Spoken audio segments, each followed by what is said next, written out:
Good morning बच्चों। Glow of physics में आप सबका स्वागत है। न्यूमेरिकल की इस बृहत श्रृंखला में पुनः आपका स्वागत है। प्यारे बच्चों, यदि आपने चैनल को सब्सक्राइब नहीं किया है तो चैनल को सब्सक्राइब करें, बेल आइकन को प्रेस करें और नोटिफिकेशन ऑन करें, ताकि समय समय पर जो है आपको फिजिक्स की जितनी भी वीडियो हैं, उपयोगी वीडियो आपको मिलती रहे और आप जो है नोटिफिकेशन को कृपया ऑन करें, तभी आपको ये सुविधा मिल सकती है बच्चों। तो बच्चों, लिए चलते हैं आपको अगले क्वेश्चन की ओर। यंग के प्रयोग में पीला प्रकाश जिसका तरंगदैर्घ्य है 6000 एंगस्ट्रॉम प्रयुक्त करने पर दृष्टि क्षेत्र में 60 फ्रिंजें दिखाई पड़ती हैं। ठीक है बच्चों, पीला प्रकाश यूज किया जिसका तरंगदैर्घ्य 6000 एंगस्ट्रॉम है। दो दृष्टि क्षेत्र है, उसमें आपको 60 फ्रिंजें दिखाई पड़ती हैं बच्चों। ठीक है बच्चों, अब क्या क्या, नीला प्रकाश जिसका तरंगदैर्घ्य जो है 4500 एंगस्ट्रॉम है, प्रयुक्त करने पर कितने फ्रिंजें दिखाई पड़ेंगी। ठीक है बच्चों, ये क्वेश्चन हमने सॉल्व करना है बच्चों। तो आप इस क्वेश्चन को पहले लिख देंगे बच्चों। अब है पीला प्रकाश। पहले आपका क्या था बच्चों? पीला प्रकाश। ठीक है बच्चों, पीला प्रकाश। तो इसका तरंगदैर्घ्य कितना था? लैम्डा बराबर 6000 एंगस्ट्रॉम। ठीक है बच्चों, 6000 एंगस्ट्रॉम का आपका पीला प्रकाश था। इसको प्रयुक्त किया आपने, प्रयुक्त करने पर, प्रयुक्त करने पर कितने फ्रिंजें दिखाई दी बच्चों? 60 फ्रिंजें। 60 फ्रिंजें दिखाई पड़ती हैं, दिखाई पड़ती हैं। ठीक है बच्चों, पीले प्रकाश का यूज किया तो 60 फ्रिंजें दिखाई पड़ी। ठीक है बच्चों, अब दृष्टि विस्तार कितना हो जाएगा? दृष्टि विस्तार बहुत इंपॉर्टेंट है बच्चों, ये आपको ध्यान रखना है। दृष्टि विस्तार जो हो जाएगा वो हो जाएगा एक फ्रिंज की जो चौड़ाई है और गुणा जितनी फ्रिंजें आपको दिखाई दे रही हैं, ये उसका दृष्टि विस्तार हो जाएगा बच्चों। ठीक है बच्चों, है ना बच्चों? और यहाँ पर देखिए बच्चों, लैम्डा का मान क्या होता है बच्चों? नहीं सॉरी, डब्लू का मान क्या होता है? इससे पहले वीडियो में भी हमने बता दिया है, डी लैम्डा अपॉन 2d। यहाँ पर जो है 2d स्लिटों के बीच की दूरी है, d जो है स्लिटों से पर्दे की दूरी है, और लैम्डा जो है प्रयुक्त प्रकाश का तरंगदैर्घ्य है बच्चों। ठीक है, ये दृष्टि विस्तार हो जाएगा, एक फ्रिंज की चौड़ाई गुणा 60 फ्रिंज। तो ये देखो बच्चों, यहाँ से यहाँ तक जो है आपको जितने भी फ्रिंज दिखाई दे रही हैं, ये देखो इतना होगा तो उतना जो है पूरा क्षेत्र आ जाएगा दृष्टि विस्तार में। ठीक है बच्चों, ठीक है ना बच्चों? ये तो आपका जो है पहले था, जब आपने किस प्रकाश को यूज किया बच्चों? पीले प्रकाश को यूज किया।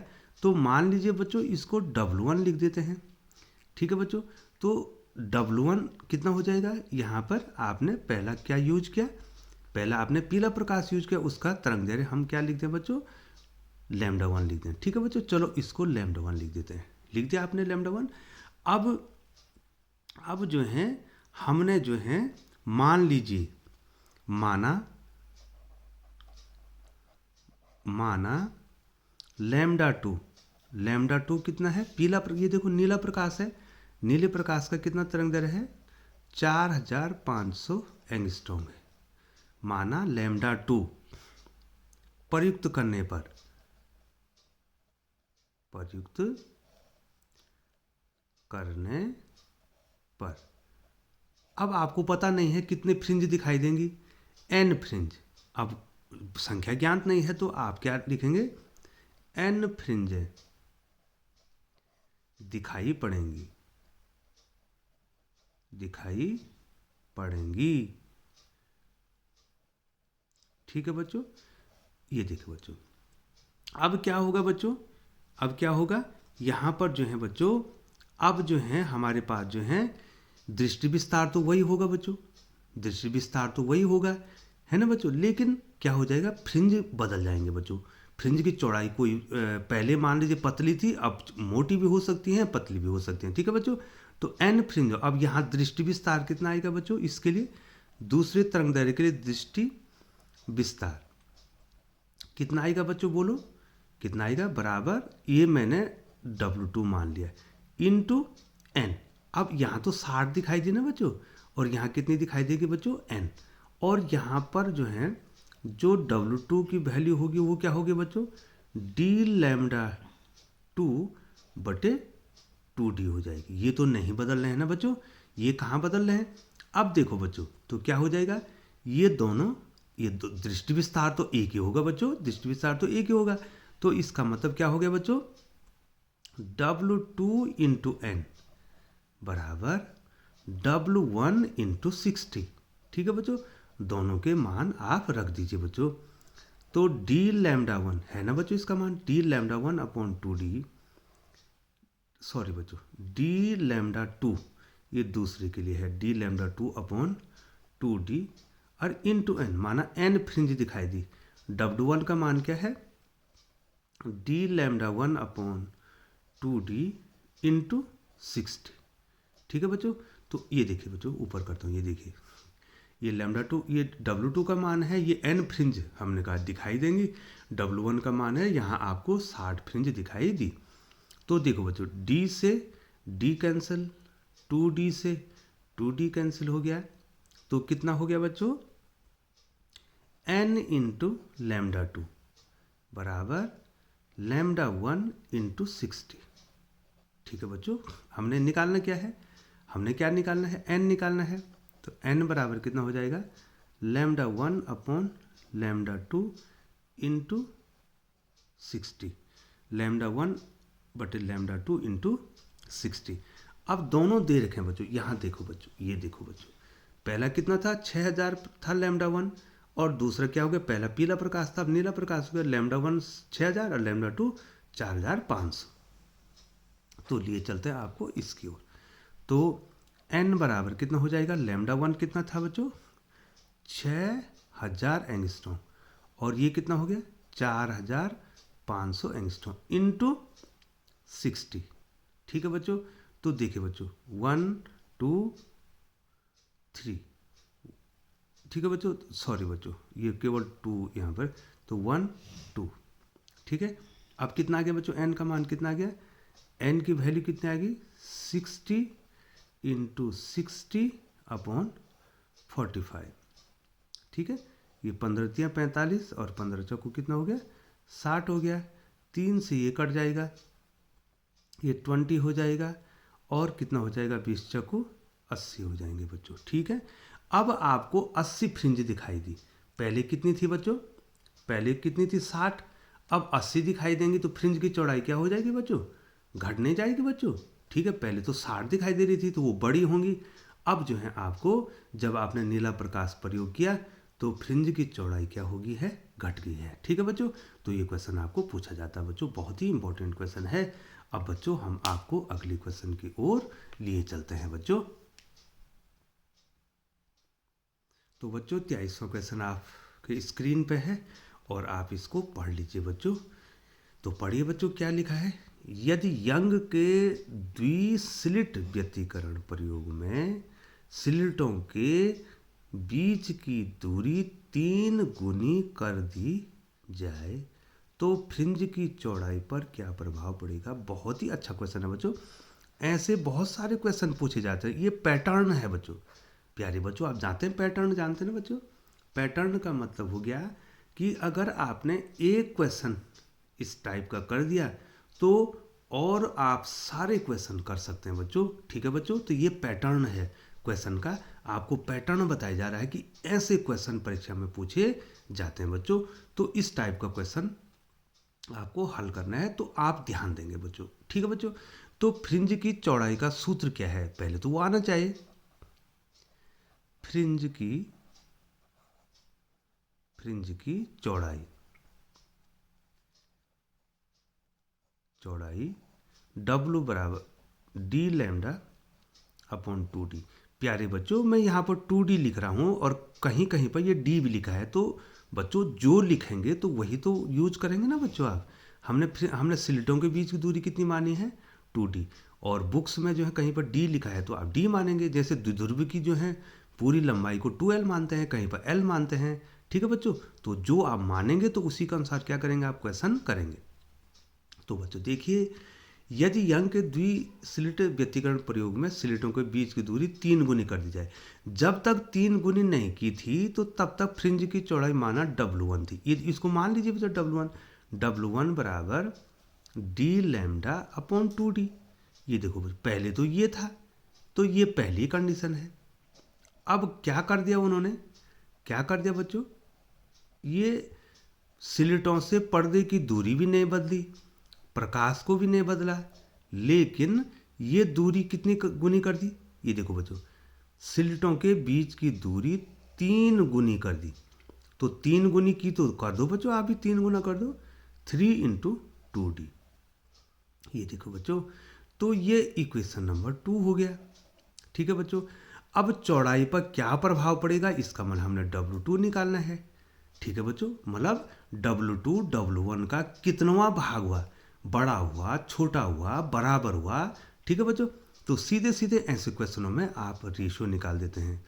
W1 अपॉन W2 बराबर D lambda upon 2d divided by D lambda upon 3 × 2d। ठीक है बच्चों, अब कितना हो जाएगा बच्चों, डी लैम्डा इंटू 3 × 2d और बाई कितना हो जाएगा, 2d × डी लैम्डा।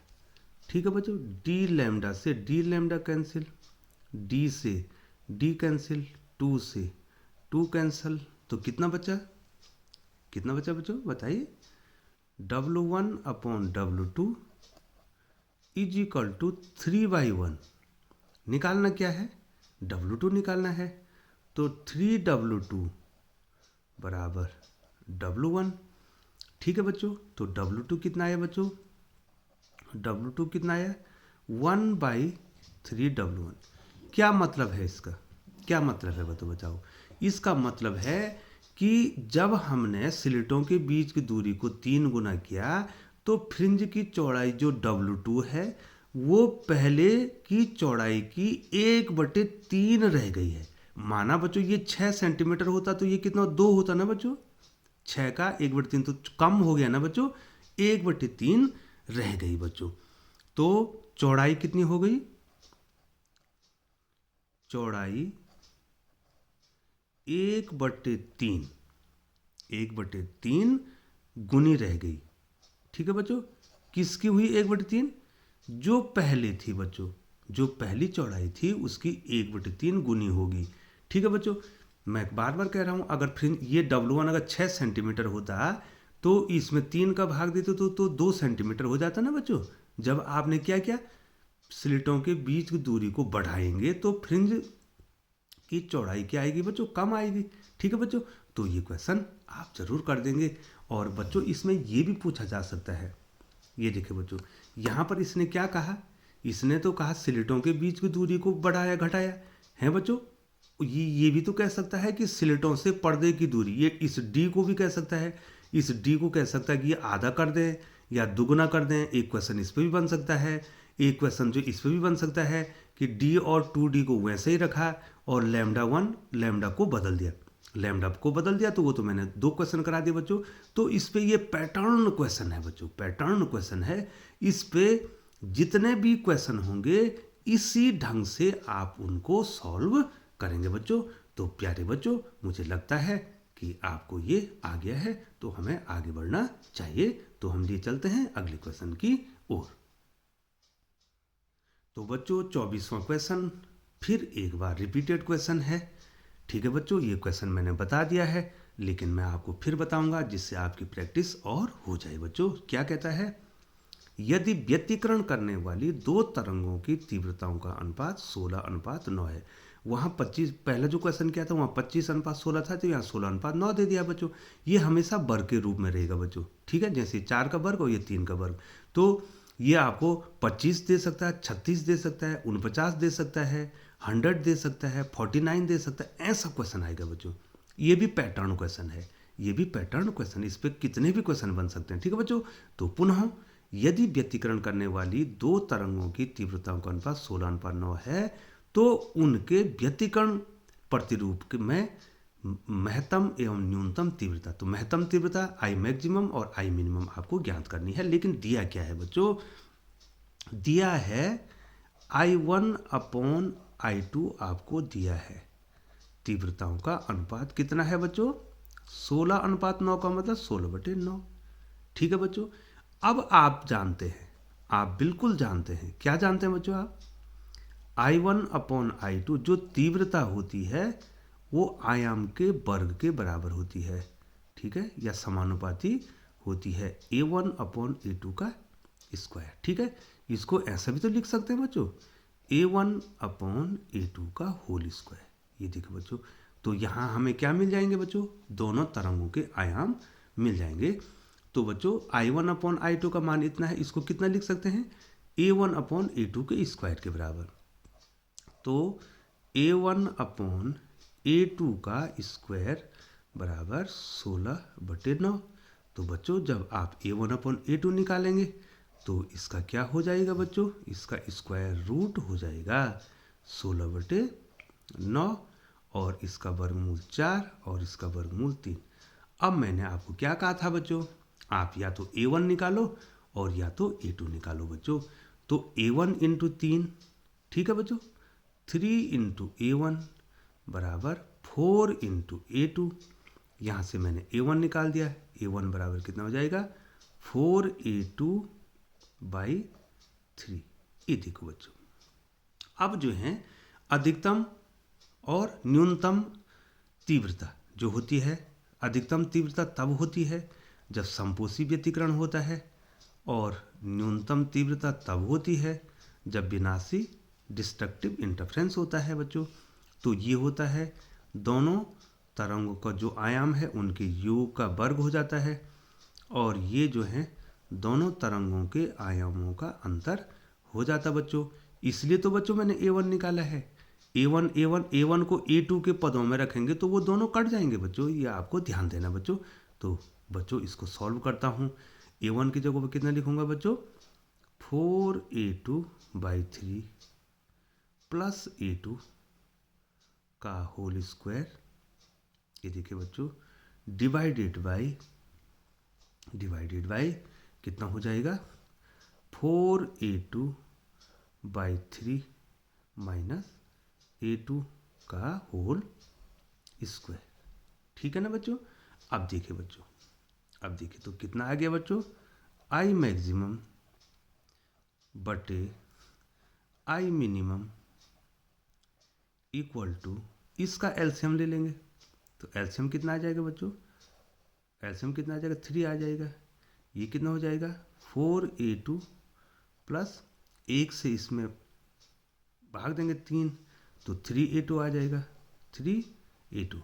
अब नीचे वाले का एलसीएम कितना आएगा बच्चों, बताइए, नीचे वाले का एलसीएम कितना आ जाएगा बच्चों, वही तो आएगा बच्चों, यहाँ भी एलसीएम आ जाएगा 3। ये देखिए बच्चों, थोड़ा ऊपर कर रहा हूँ मैं, ये 3 आ जाएगा। तो कितना हो जाएगा बच्चों, 4A2 माइनस 3A2 का होल स्क्वायर, ठीक है बच्चों। ये देखिए, तो अब आपको बताना है बच्चों, I मैक्सिमम बटे I मिनिमम, I मिनिमम बराबर कितना हो जाए, 4 और 3 कितना हो जाएगा, 7, 7A2/3 का whole square divided by 4A2 में A2 घटाएंगे तो कितना आएगा, A2 आएगा भाई, A2/3 का होल स्क्वायर। तो कितना हो जाएगा बच्चों, 7 का वर्ग हो जाएगा 49, A2 का स्क्वायर बाई 9, बाई कितना हो जाएगा, A2 का स्क्वायर बाई 9। ये देखो बच्चों, तो अगर इसको हम सॉल्व करेंगे तो कितना आ जाएगा बच्चों, 49 A2 का square into 9 upon 9 into A2 का स्क्वायर। 9 से 9 कैंसिल हो गया, A2 का स्क्वायर से A2 का स्क्वायर कैंसिल हो गया, तो कितना आएगा बच्चों 49 अपॉन 1। तो क्या निकाल दिया बच्चों, मैक्सिमम और जो मिनिमम है उनकी जो है रेशो कितना आ गया बच्चों। मैं अब आपको दूसरी पेन से यहाँ पर लिख देता हूँ बच्चों।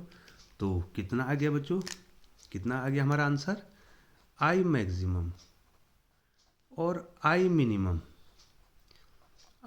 मिनिमम की जो वैल्यू आई वो आई 49/1।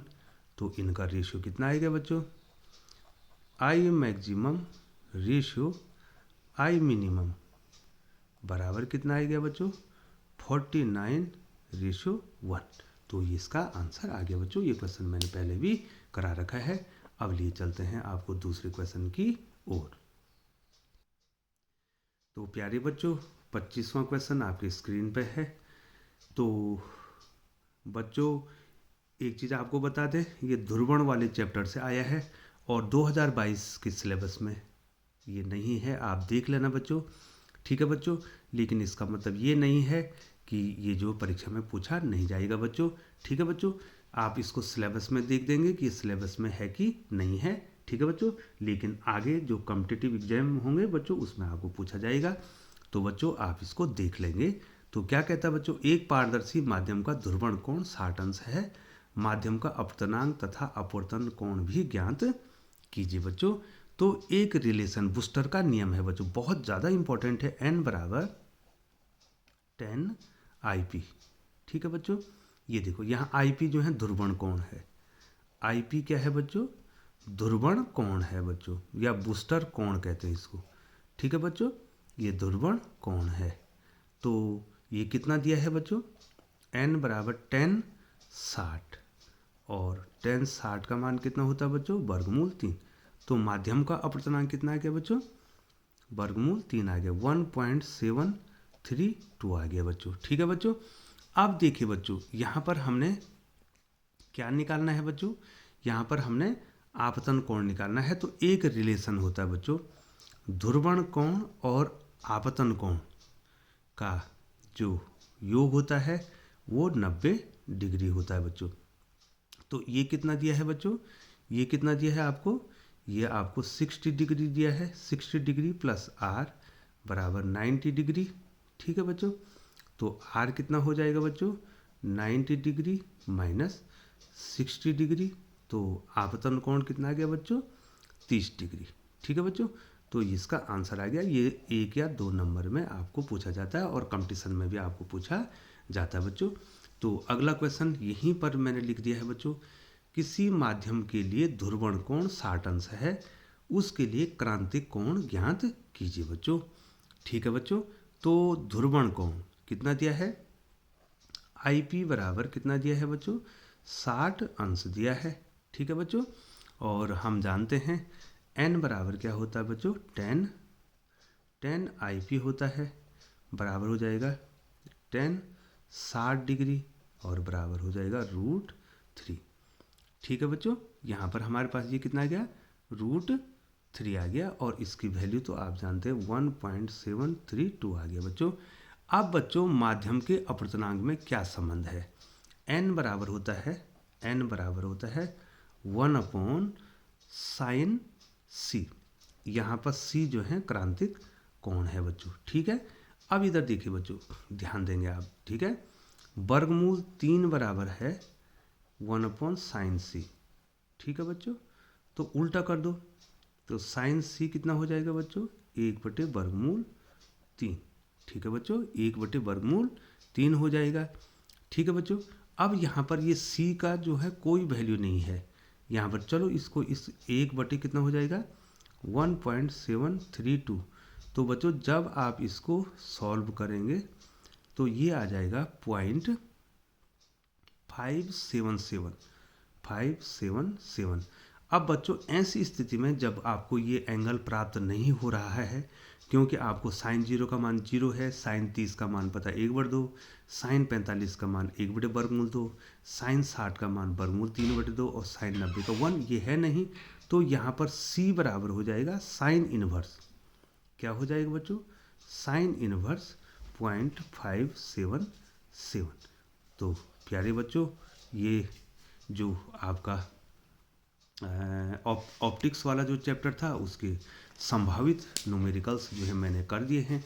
तो प्यारे बच्चों, आप चैनल पर बने रहें, चैनल को सब्सक्राइब करें, बेल आइकन को प्रेस करें और नोटिफिकेशन को ऑन कर दें। अभी जो है बच्चों आपको जो है बहुत सारी वीडियोज़ न्यूमेरिकल की मिलने वाली हैं बच्चों। और उसके बाद जो है मैंने सेमीकंडक्टर और ऑप्टिक्स को पढ़ाना है। तो आप चैनल पर बने रहें। चैनल पर बने रहने के लिए बहुत बहुत धन्यवाद बच्चों।